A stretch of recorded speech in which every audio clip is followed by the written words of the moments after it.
Saudari-saudara yang terkasih di dalam Tuhan Yesus, marilah kita berdoa. Doa yang diajarkan oleh Tuhan Yesus sendiri. Dalam nama Bapa dan Putra dan Roh Kudus. Amin. Bapa kami yang ada di surga, dimuliakanlah namamu, datanglah kerajaanmu, dan jadilah kehendakmu di atas bumi seperti di dalam surga.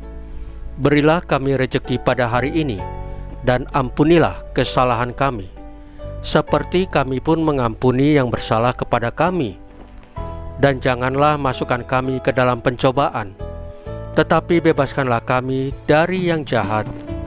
Ya Roh Kudus, hadirlah saat ini untuk memimpin dan membimbing kami dalam membaca firman Tuhan Yesus dan merenungkannya, sehingga kami dapat mengerti maknanya dan dapat kami laksanakan dalam hidup kami sehari-hari di tengah masyarakat kami.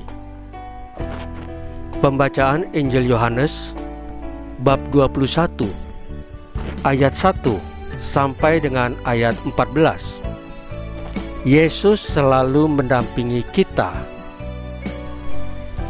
Kemudian Yesus menampakkan diri lagi kepada murid-muridnya di pantai Danau Tiberias, dan ia menampakkan diri sebagai berikut. Di pantai itu berkumpul Simon Petrus, Thomas yang disebut Didimus, Nathanael dari Kana yang di Galilea, anak-anak Zebedius, dan 2 orang muridnya yang lain. Kata Simon Petrus kepada mereka, "Aku pergi menangkap ikan." Kata mereka kepadanya, "Kami pergi juga dengan engkau." Mereka berangkat lalu naik ke perahu. Tetapi malam itu mereka tidak menangkap apa-apa. Ketika hari mulai siang, Yesus berdiri di pantai. Akan tetapi murid-murid itu tidak tahu bahwa itu adalah Yesus. Kata Yesus kepada mereka, "Hai anak-anak, adakah kamu mempunyai lauk pauk?" Jawab mereka, "Tidak ada." Maka kata Yesus kepada mereka, "Tebarkanlah jalamu di sebelah kanan perahu, maka akan kamu peroleh." Lalu mereka menebarkannya, dan mereka tidak dapat menariknya lagi karena banyaknya ikan. Maka murid yang dikasihi Yesus itu berkata kepada Petrus, "Itu Tuhan."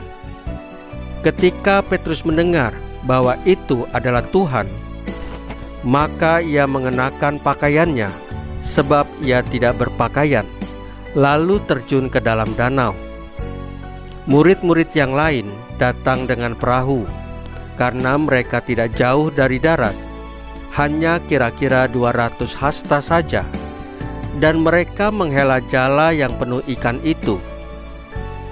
Ketika mereka tiba di darat, mereka melihat api arang, dan di atasnya ikan dan roti. Kata Yesus kepada mereka, "Bawalah beberapa ikan yang baru kamu tangkap itu."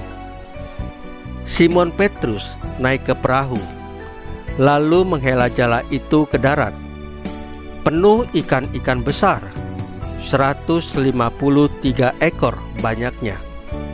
Dan sungguh pun sebanyak itu, jala itu tidak koyak. Kata Yesus kepada mereka, "Marilah dan sarapanlah." Tidak ada di antara murid-murid itu yang berani bertanya kepadanya, "Siapakah engkau?" Sebab mereka tahu bahwa ia adalah Tuhan. Yesus maju ke depan, mengambil roti dan memberikannya kepada mereka. Demikian juga ikan itu. Itulah ketiga kalinya Yesus menampakkan diri kepada murid-muridnya sesudah ia bangkit dari antara orang mati. Demikianlah sabda Tuhan. Terpujilah Kristus. Saudari-saudara yang terkasih di dalam Tuhan Yesus, suatu rencana atau pekerjaan atau usaha yang akan kita lakukan tanpa berdoa terlebih dahulu kepada Tuhan Yesus, pastilah sia-sia. Apalagi jika persoalan-persoalan hidup sedang melanda kita, baik itu persoalan keuangan, rumah tangga, usaha, komunikasi, dan lain-lain. Kita sering menjadi bingung, terombang-ambing, sehingga kita terburu-buru dan mengandalkan kekuatan kita sendiri. Roh Kudus selalu setia dan hadir di tengah-tengah kita. Hanya saja kita tidak peka. Kita tuli rohani. Duduk tenang dan berdoalah kepada Roh Kudus agar Roh Kudus membimbing kita.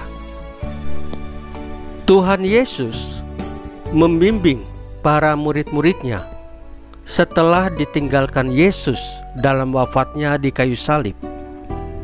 Mereka putus asa, kecewa, dan tidak punya pegangan hidup.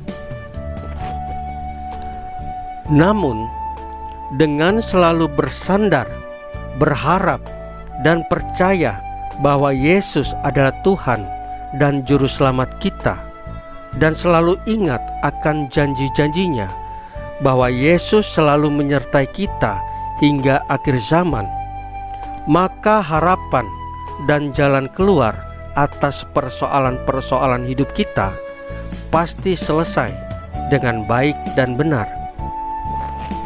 Melalui Roh Kudus-Nya, Tuhan Yesus masih melayani, membimbing, dan menyertai kita sampai dengan detik ini.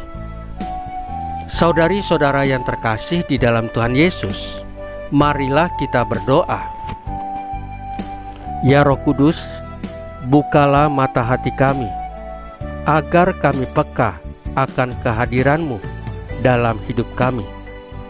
Salam Maria, penuh rahmat, Tuhan sertamu. Terpujilah engkau di antara wanita, dan terpujilah buah tubuhmu Yesus. Santa Maria Bunda Allah, doakanlah kami yang berdosa ini, sekarang dan waktu kami mati. Ya Tuhan Yesus, tambahkanlah iman kami hanya kepadamu saja, karena Engkau adalah Tuhan dan Juru Selamat kami satu-satunya. Tidak ada yang lain. Dalam nama Bapa dan Putra dan Roh Kudus. Amin.